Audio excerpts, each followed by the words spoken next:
Hera. Probably identical with Kira, mistress, just as her husband Zeus was called Epos, the derivation of the name has been attempted in a variety of ways, from Greek as well as Oriental roots, though there is no reason for having recourse to the latter, as Hera is a purely Greek divinity, and one of the few who, according to Herodotus, were not introduced into Greece from Egypt. Hera was, according to some accounts, the eldest daughter of Cronos and Rhea, and a sister of Zeus. Apollodorus, however, calls Hestia the eldest daughter of Cronos, and Lactantius calls her a twin sister of Zeus. According to the Homeric poems, she was brought up by Oceanus and Thetis, as Zeus had usurped the throne of Cronos, and afterwards she became the wife of Zeus, without the knowledge of her parents.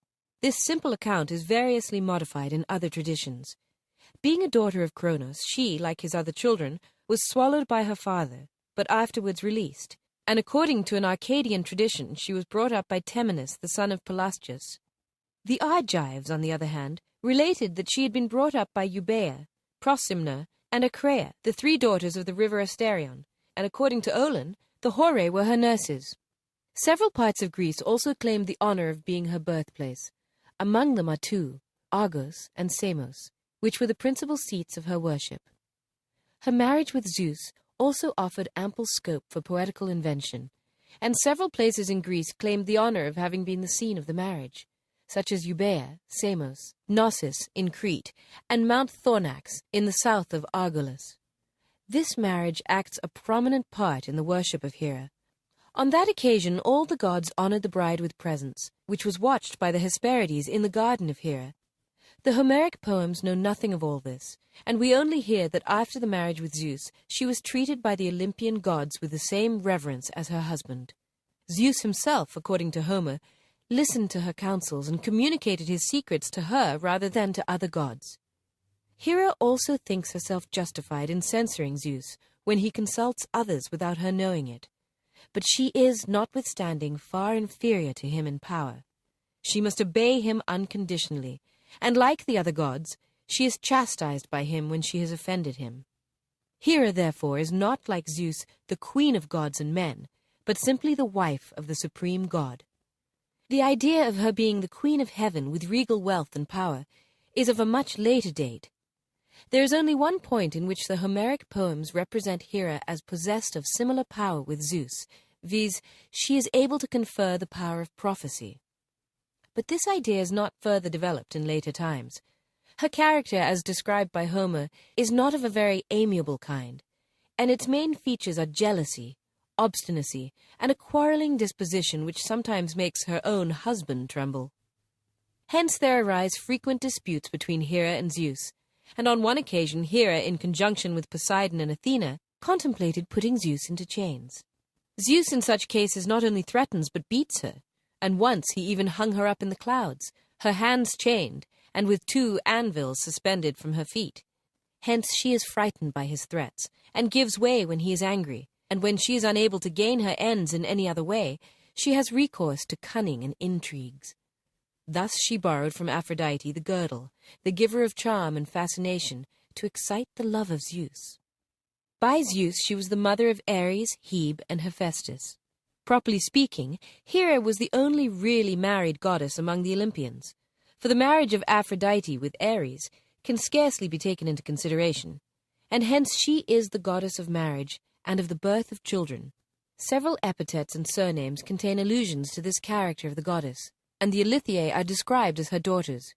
Her attire is described in the Iliad.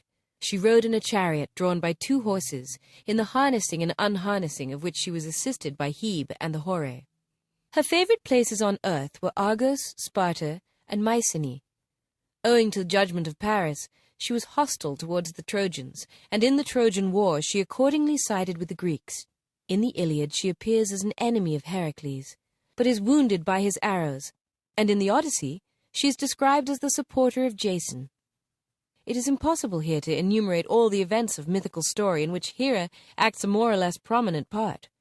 Hera had sanctuaries, and was worshipped in many parts of Greece, often in common with Zeus. Her worship there may be traced to the very earliest times. Thus we find Hera worshipped at Iolcus, but the principal place of her worship was Argos. According to tradition, Hera had disputed the possession of Argos with Poseidon, but the river gods of the country adjudicated it to her. Her most celebrated sanctuary was situated between Argos and Mycenae at the foot of Mount Euboea. The vestibule of the temple contained ancient statues of the Charites, the bed of Hera, and a shield which Menelaus had taken at Troy from Euphorbus. The sitting, colossal statue of Hera in this temple, made of gold and ivory, was the work of Polycletus. She wore a crown on her head adorned with the Charites and Horii. In the one hand she held a pomegranate, and in the other a scepter headed with a cuckoo. Her worship was very ancient, also at Corinth, in Samos, at Sicyon, Olympia, Epidaurus, Hera, in Arcadia, and many other places. Respecting the real significance of Hera, the ancients themselves offer several interpretations. Some regarded her as the personification of the atmosphere, others as the queen of heaven, or the goddess of the stars, or as the goddess of the moon, and she is even confounded with Ceres, Diana, and Proserpina. According to modern views, Hera is the great goddess of nature, who was everywhere worshipped from the earliest times. The Romans identified their goddess Juno with the Greek Hera. We still possess several representations of Hera.